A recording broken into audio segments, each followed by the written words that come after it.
So today I'm making my own air filter system, air intake system actually, for the, well, you can do it for any car really, but I'm making it for my K series. So what I need is, I need this 3.5-inch pipe. This is for the MR2, but if you have another car, you might not need the 45-degree one. And then what I need is a filter and a bung.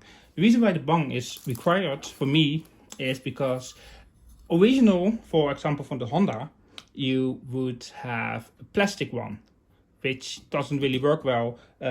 So I had this one made up, but that one is, as you can see, too small. So I ordered a new bung and I get it welded on to here. It doesn't really matter where it is. It normally would say the engine will sit like something like that or that or that. So if you put it somewhere on this side, should work fine. You can put it on the top as well because you rotate it, and normally this doesn't hit the frame anyway on the MR2 in this case. It might be better to put it on this side here, just so I have some space. Not sure, that's something to sort out. The other thing you need is an air filter.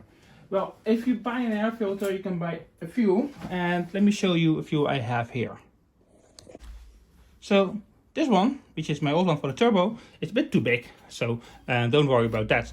However, this isn't just a normal air filter. It just sits like this, and that's you done. However, on the K series, if you want more power, there is something called velocity stack. Those filters are a bit more expensive, but apparently it's worth the money, which you will see in one of my later dyno videos. So I have this Ram Air filter, the PR-CC195150.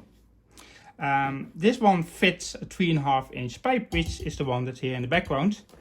So the only thing you really have to do, you want to keep this as short as possible no matter what. But let me show you how it's going to look.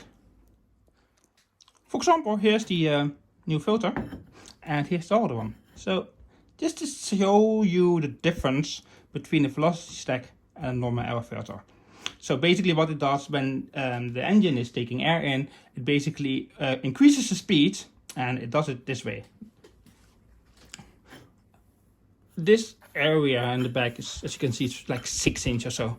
And this is a 3.5-inch reducer, I would call it, which means it gets a lot of air in and it reduces to the 3.5-inch, which goes to the pipe. Which means the air that comes in can be a lot more, which is good. However, it reduces to the pipe size. So it should be pretty simple. You have the silicone hose that goes on top of here, that goes on the pipe. I like to put this one on first. It comes with a few clamps and whistles as well. I'm not going to put it all together right now yet, but just to show you. What you want to do is put on the silicone on this pipe first.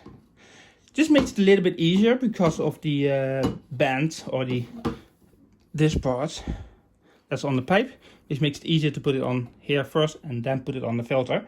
Make sure that you leave enough space so it basically reaches that one. Now with the filter on, it will look something like this. As you can see it here. Before I continue this video, 88% of my viewers are not subscribed.